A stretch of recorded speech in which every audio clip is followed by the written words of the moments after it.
Now, once you're back on this screen, it's basically the question is just asking you what do you want to do now. The top option is to test to make sure that the voice coon is working properly.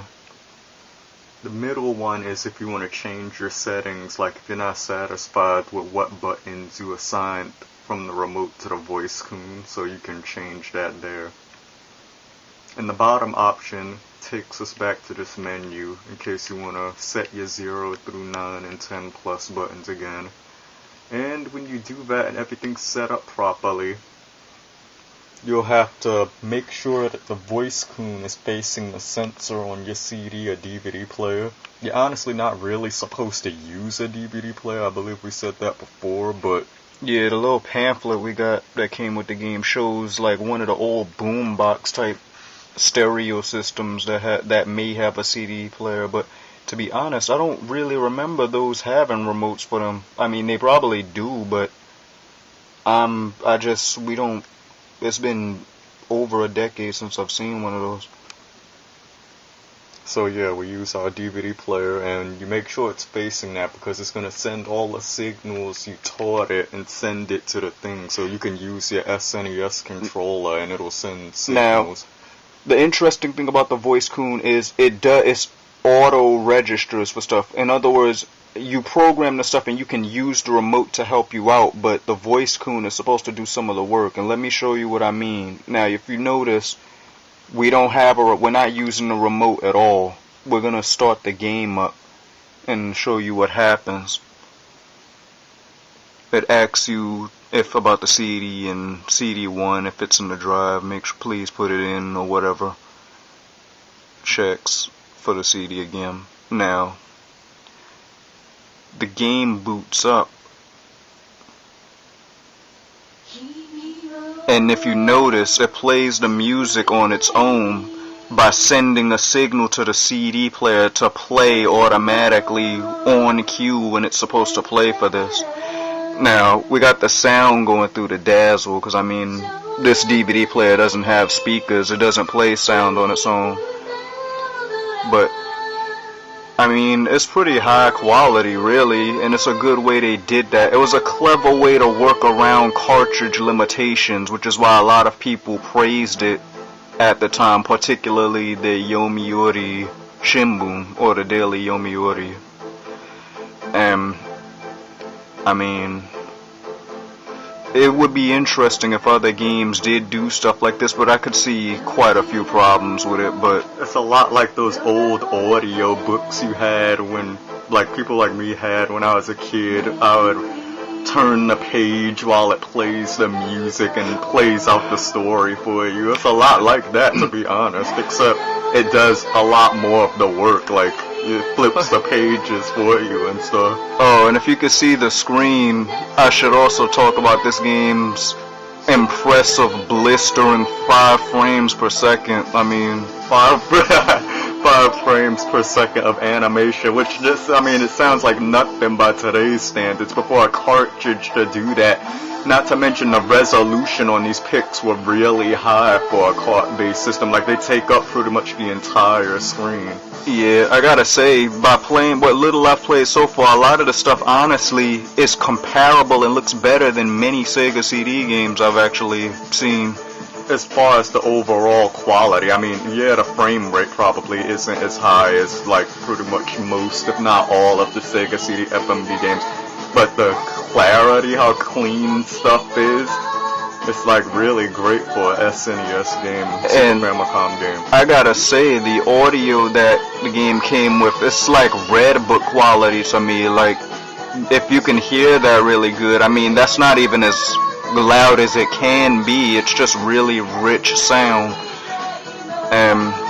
The interesting thing about the Emit games is, I mean, it's a Japanese game, but as I said, it's a Japanese game that teaches Japanese English, so the game is actually also entirely in English. It's dual language, and they fit both languages on the cartridge.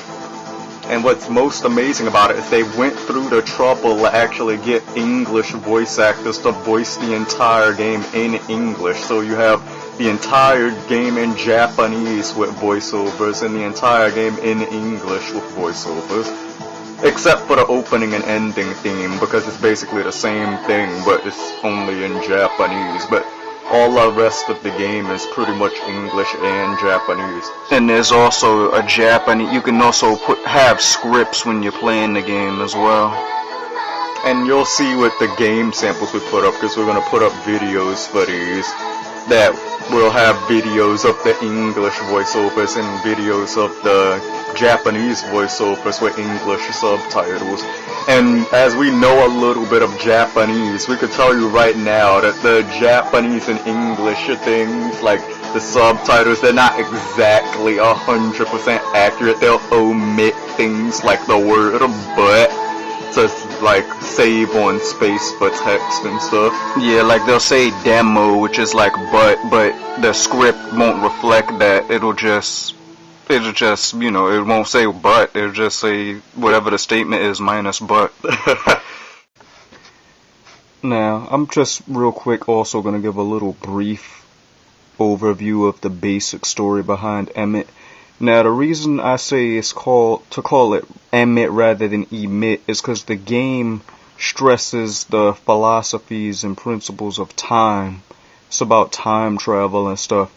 And Emit spelled backwards is actually time, and that's what the game centers around. And they say Emit not just because is like more of the Japanese tongue. When they see an E they say but it's also because I think they didn't want to confuse it with emit, which means something totally different altogether. Like they just wanted to keep the relation of the game centered around time. In the game, you are following the events of 17-year-old Tanaka Yuri, or Yuri Tanaka. That's the way we English speakers tend to say it. And she's just an average high school student on her way to school when she is stopped by an old man. She doesn't know his name, she doesn't know anything about him, but he doesn't know the time or the date or anything like that, and he's looking for a watchmaker. When she answers him, he walks off, but then suddenly sneaks up behind her and whispers Emit, which rightfully scares her, and she runs off. If some old guy came up to me and whispered time backwards, I'd be freaked out too. But that's basically how the game starts, and then she ponders about it and thinks about a lot of other different things. And it sets the stage for a lot of peculiar and interesting events later on in the game, from meeting characters from another world and growing younger day by day and other strange events like that.